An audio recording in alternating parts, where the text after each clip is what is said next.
Hard Times by Charles Dickens. Book the Second, Reaping. Chapter 12, Down. The National Dustmen, after entertaining one another with a great many noisy little fights among themselves, had dispersed for the present, and Mr. Gradgrind was at home for the vacation. He sat writing in the room with the deadly statistical clock, providing something, no doubt, probably in the main, that the Good Samaritan was a bad economist. The noise of this rain did not disturb him much, but it attracted his attention sufficiently to make him raise his head sometimes, as if he were rather remonstrating with the elements. When it thundered very loudly, he glanced towards Coketown, having it in his mind that some of the tall chimneys might be struck by lightning. The thunder was rolling into distance, and the rain was pouring down like a deluge, when the door of his room opened. He looked around the lamp on his table, and saw with amazement his eldest daughter. "Louisa!" "Father, I want to speak to you." "What is the matter? How strange you look, and good heavens," said Mr. Gradgrind, wondering more and more, "have you come here exposed to the storm?" She put her hands to her dress as if she hardly knew. "Yes." Then she uncovered her head, and letting her cloak and hood fall where they might, stood looking at him, so colourless, so dishevelled, so defiant and despairing that he was afraid of her. "What is it? I conjure you, Louisa, tell me what is the matter." She dropped into a chair before him and put her cold hand on his arm. "Father, you have trained me from my cradle." "Yes, Louisa." "I curse the hour in which I was born to such a destiny." He looked at her in doubt and dread, vacantly repeating, "Curse the hour? Curse the hour? How could you give me life and take from me all the unappreciable things that raise it from the state of conscious death? Where are the graces of my soul? Where are the sentiments of my heart? What have you done, O Father? What have you done with the garden that should have bloomed once in this great wilderness here?" She struck herself with both hands upon her bosom. "If it had ever been, its ashes alone would save me from the void into which my whole life sinks. I did not mean to say this, but, Father, you remember the last time we conversed in this room?" He'd been so wholly unprepared for what he heard now that it was with difficulty he answered, "Yes, Louisa." "What has risen to my lips now would have risen to my lips then if you'd given a moment's help. I don't reproach you, Father.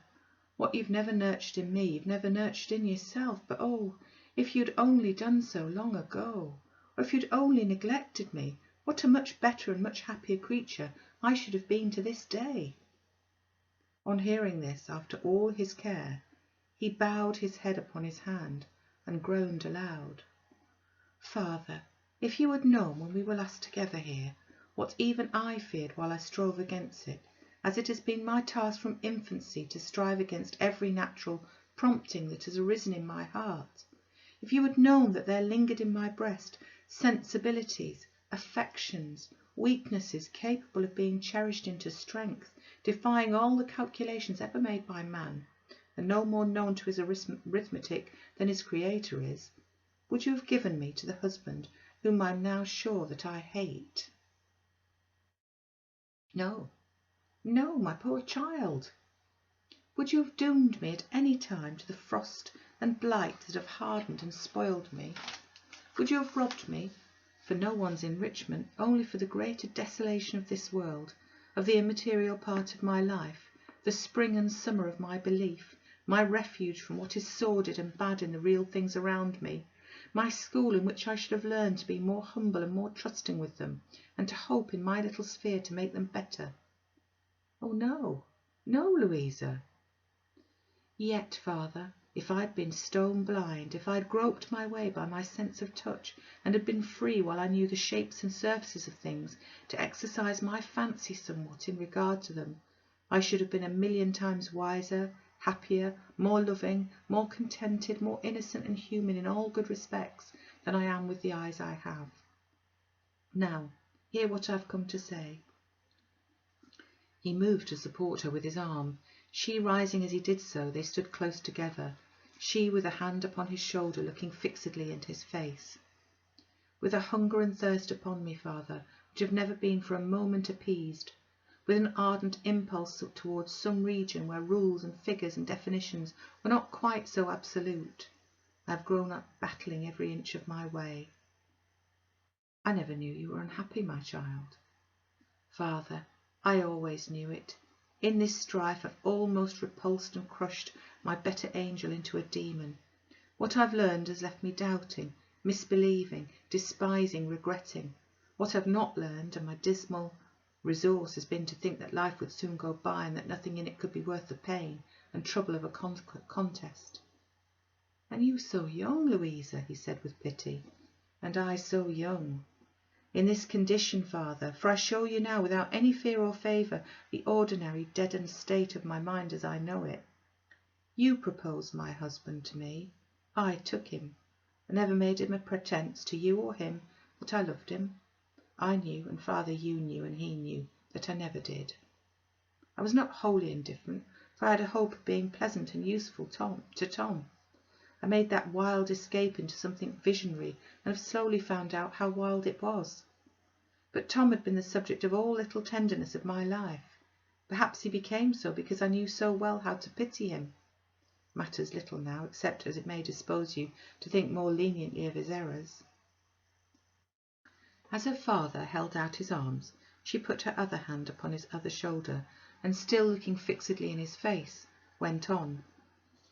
When I was irrevocably married, there rose up into rebellion against the tie the old strife, made fiercer by all those causes of disparity which arise out of our two individual natures, and which no general law shall ever rule or state for me, father, until they shall be able to direct the anatomist where to strike his knife into the secrets of my soul.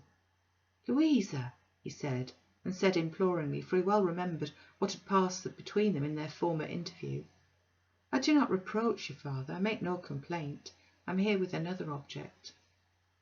What can I do, child? Ask me what you will. I'm coming to it. Father, chance then threw into my way a new acquaintance, a man such as I'd no experience of, used to the world, light, polished, easy, making no pretences, avowing the low estimate of everything that I was half afraid to form in secret, conveying to me almost immediately, though I don't know how or by what degrees, that he understood me and read my thoughts. I could not find that he was worse than I. There seemed to be a near affinity between us. I only wondered that it should be worth his while, who cared for nothing else, to care so much for me. For you, Louisa? Her father might instinctively have loosened his hold, but that he felt her strength departing from her, and saw a wild, dilating fire in the eyes, steadfastly regarding him. I say nothing of his plea for claiming my confidence. It matters very little how he gained it. Father, he did gain it. What you know of the story of my marriage, he soon knew just as well. Her father's face was ashy white, and he held her in both his arms. I've done no worse, I've not disgraced you, but if you ask me whether I've loved him or do love him, I tell you plainly, father, that it may be so. I don't know. She took her hands suddenly from his shoulders and pressed them both upon her side, while in her face not like itself, and in her figure drawn up, resolute to finish by a last effort what she had to say, the feelings long suppressed broke loose. This night, my husband being away, he's been with me, declaring himself my lover. This minute he expects me, for I could not release myself of his presence by no other means. I do not know that I'm sorry. I do not know that I'm ashamed. I do not know that I'm degraded in my own esteem. All I know is, your philosophy and your teaching will not save me. Now, father, you've brought me to this. Save me by some other means. He tightened his hold in time to prevent her sinking on the floor, but she cried out in a terrible voice, I shall die if you hold me. Let me fall upon the ground. And he laid her down there, and saw the pride of his heart and the triumph of his system lying, an insensible heap, at his feet. End of the second book.